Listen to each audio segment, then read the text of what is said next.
Action stations. Greetings, folks. Anila Horum here with a World of Warships replay, and I suspect quite a few of you, when you watch this replay, are going to be scratching your head saying, why on earth am I showing a replay from a carrier match that was played before the rework that came out in 0.8.0? So allow me to explain. So first, the player here is USS Clark W. Griswold, and Clark is in the premium Tier 7, or what was a Tier 7 U.S. Navy aircraft carrier, the USS Saipan. And I owe this player an apology because he did send this replay to me, frankly, at my request, probably, I don't know, 7 weeks ago or so. And this was right before, just a couple of days before 0.8.0 came out. And I've been quite delinquent in getting this together. And then once the replay came out, I was thinking, okay, is it really worthwhile putting a replay together about this? But then it kind of dawned on me that this might be a good opportunity to do a sort of contrasting video series, comparing the old gameplay style with the new, and see how that influences the game and game outcomes. So Clark is in a domination match here on Trident, and he is divisioned with Piston Napalm, who is in the premium Tier 7 U.S. Navy light cruiser, the USS Atlanta, and the two of them are going to be a deciding force in the outcome of this game. So the opening engagement here from Clark is against this opposing Shinonome, and he gets an immediate devastating strike and claiming first blood for his team. And this is one of the complaints that non-carrier players have had around the old gameplay style, is that a skilled aircraft carrier player like Clark would be able to get a very rapid kills in on opposing destroyers. And if the opposing carrier wasn't able to counter that effectively, or if destroyers didn't have adequate support, it really put it gave the team with the stronger carrier player a huge advantage, because they can strike with near impunity. Here, Clark is going is going to strafe some of the opposing carriers' strike aircraft, and is going to shoot down quite a few planes in the process.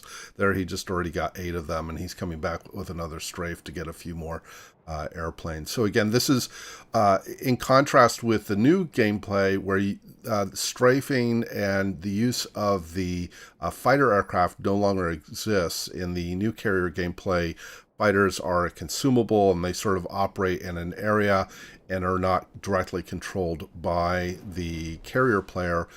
In the old gameplay style, the carrier player did control the fighter aircraft and was able to exact some attacks on opposing strike aircraft, or even other fighters.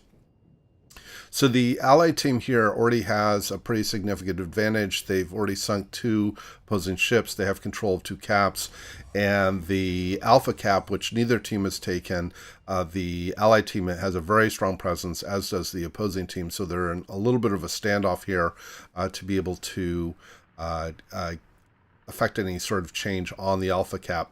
The Allied Leningrad, I believe has just moved into the Alpha cap and is starting to contest it.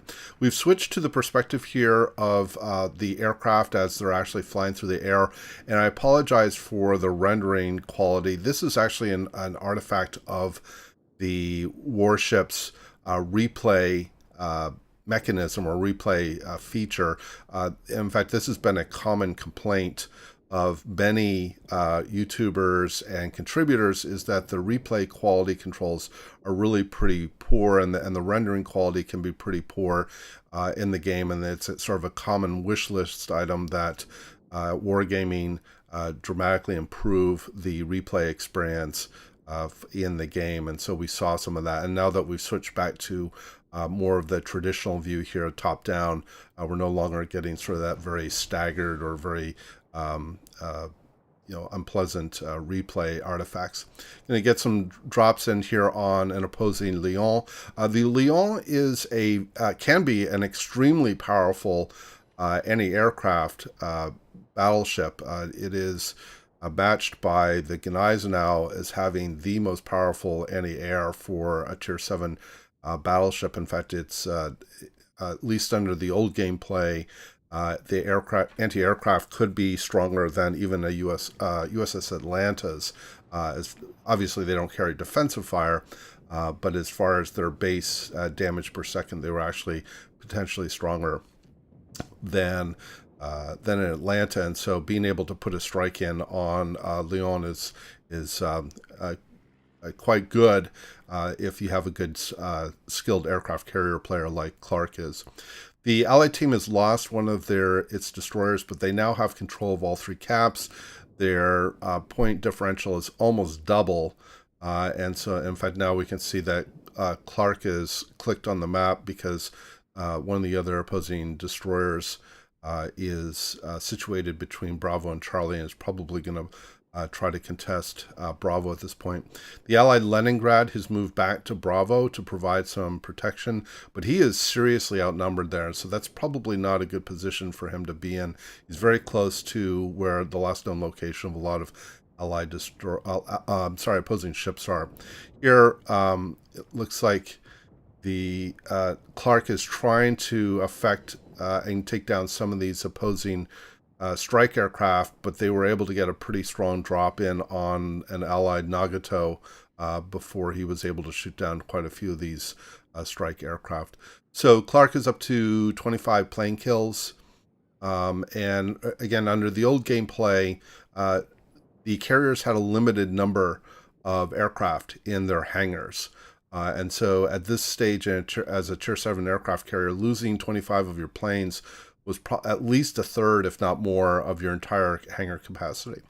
Now, looking at the tactical situation, the Allied team has now lost the Charlie cap, and they're now also, the Bravo cap is also being contested, and the Allied team is a little too huddled back. They have overwhelming force at Alpha. What they really should have been doing at this point at Alpha is push through that cap, taken out the Bayern, the opposing Bayern, and I believe that's a Helena that's on the north side of Alpha, and then they would be able to put in flanking fire on the opposing ships that are on the northeast side of Bravo. But instead what's happened is this very large force of Allied ships that is on the southwest side of Alpha has kind of been cowering behind these islands and not being able to affect any changes on the west side and take advantage of their position.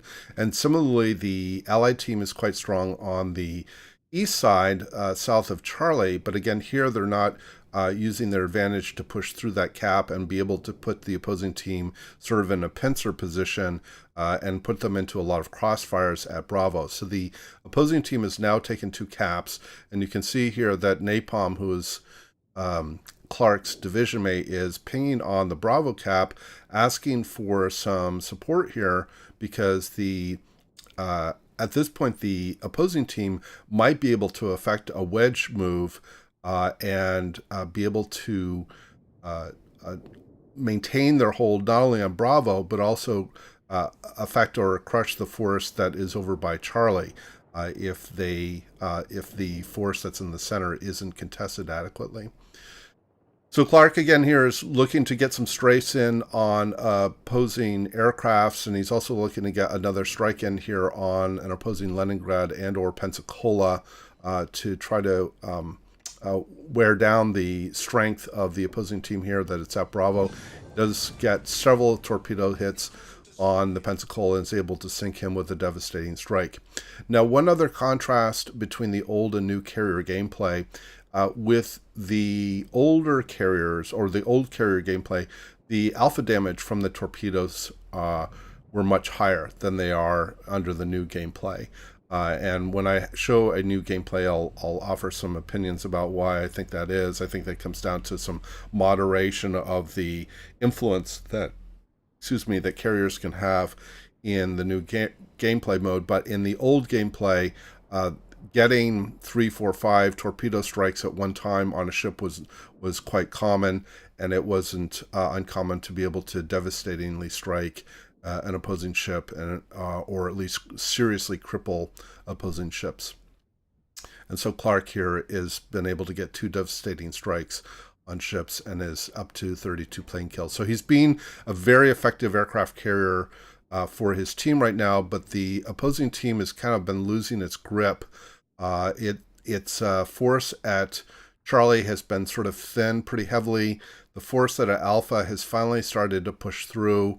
Napalm has been largely forced to camp behind the island that's on the southeast side of Alpha to provide him some insulation, but also be able to defend Alpha. But the Atlanta, as I think most people know, is very squishy and is in no position to be able to lead any sort of push. It's purely a support ship at that point. So he's kind of had to station there and not be able to push forward. Now, one other advantage, in my opinion, of the old carrier gameplay, and this is what we're seeing here, is that the the carrier player is always, or almost always, has a top-down view and is always looking at the overall strategic position and situation of a game. And this is part of the reason that I think that carrier players, or at least experienced and skilled carrier players, I should say, could have such a strong influence on the game, is that they pretty much knew at all times where the key threats were. And it's very common for surface ships to be very focused on sort of what's happening around their immediate ship and maybe their immediate area. And here again, Clark is able to get a very strong strike in and take down the opposing Byron that it was over on the Alpha side. But in the old carrier gameplay, they were basically always looking at the mini map. They're always looking top down and had a very good strategic position and able to see what's going on in the game. And this can allow, at least in the old gameplay style, a carrier player to be able to direct a battle. If random battle teams were able to communicate, on voice comms, an experienced carrier player or a skilled carrier player really could do a lot to drive the direction and pace of the game. So the Allied team has continued to maintain a lead here, even though they lost 2 caps, because they've now gained a significant ship, now they're even on ships. I was going to say they were up 2 ships at one point, but now they're down. They're back to even. But because the Allied team did hold all 3 caps for quite a while, they've retained a pretty strong point lead, which is at this time around 170 points. And here again, trying to get some strafes in to take down some of these opposing fighters. So the Allied team, it looks like the opposing Myoko, the Allied Myoko, which was just sunk by the Lion. I don't know whether he was going CV hunting or just got waylaid and kind of wandered off, but the opposing team has now taken a ship advantage, and they've narrowed the lead to only about their deficit to only about 70 points. So the Allied team is really starting to lose its grip on being able to control this match. We also did lose an Allied King George in the southeast quadrant of the map due to the opposing Leningrad, and you can see the opposing Leningrad is now closing in on an Allied New York. And here we can see that Clark is moving westerly so that he can stay out of detection from the opposing destroyer. Or we can see torpedoes sent from the Leningrad, but the New York is sailing away, so it's unlikely that he's going to be able to take down the New York with torpedoes. The Leningrad, along with most of the Soviet mid and high tier gunboats, are very hard ships to try to torpedo with carrier torpedoes because they're so fast. In fact, it's not uncommon that the Soviet gunboats are actually faster than the torpedoes. And so that's a very difficult strike for Clark or any carrier player to try to affect. The opposing team has now sunk the Allied New York, and so now the opposing team has a 2-ship advantage. Although the Allied team has now started to contest Bravo again, the Allied Normandy has moved into the cap, but he is certainly detected and is in a crossfire situation between the Lyon, which is northwest of Bravo, and I believe that's a Nagato that is coming over from Charlie, in all of them, and then also there's a Colorado. So the Normandy is well, or at least he was in a crossfire situation. Normandy is able to take down the Lion, but he's going to continue to come under fire from the two opposing battleships that are coming from Charlie. The other key threat here is going to be the Leningrad, because the Leningrad speed, not only does it make it hard for the Leningrad to be torpedoed by the carrier, his speed also allows him to reposition very quickly. And so he can get into a position to be able to strike other ships, including Napalm or Clark, if he wants to do that.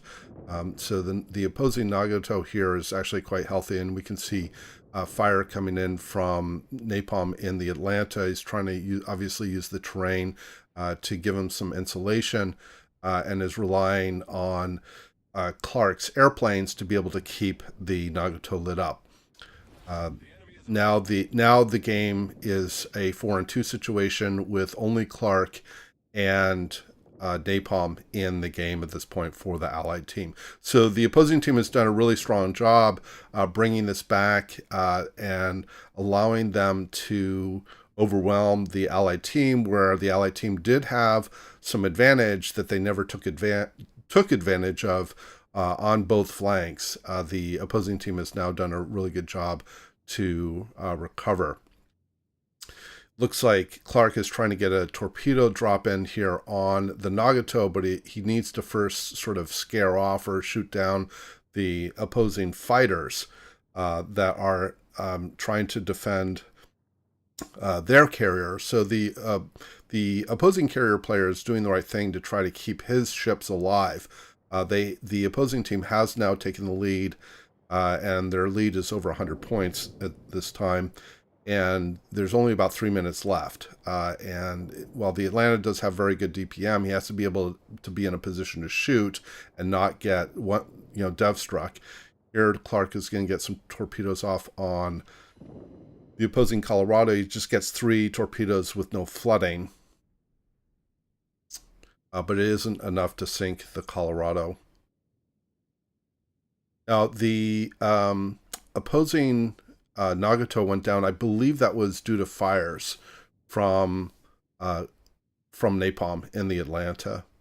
And it looks like now Clark is coming under aerial attack from the opposing carrier with bombers coming in. So we haven't seen the opposing Leningrad for some time, and that's a little worrying, although the Atlanta obviously has radar. I don't remember if Napalm had radar still available to him, so that if he got detected, he would be able to try to locate the Leningrad and take him down. Obviously, the other threat for Napalm is going to be the Colorado. I don't think Napalm is particularly concerned about the opposing aircraft carrier, since it is in Atlanta, and he does spec into a lot of anti-air skills and upgrades.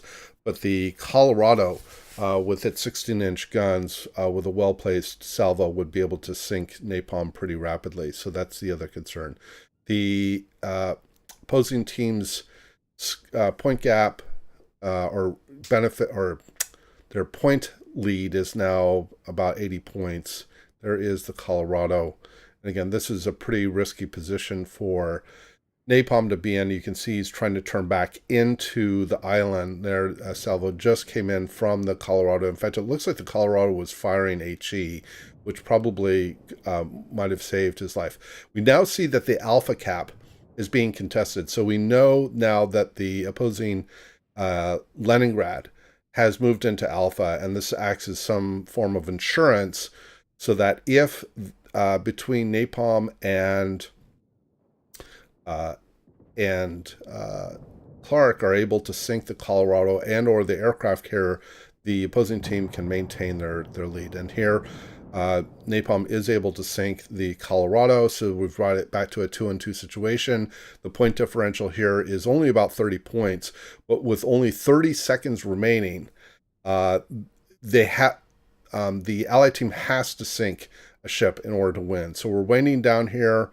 The Leningrad has just about secured the Alpha Cap for his team, and there he does it.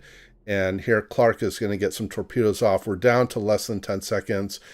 He misses with one torpedo drop.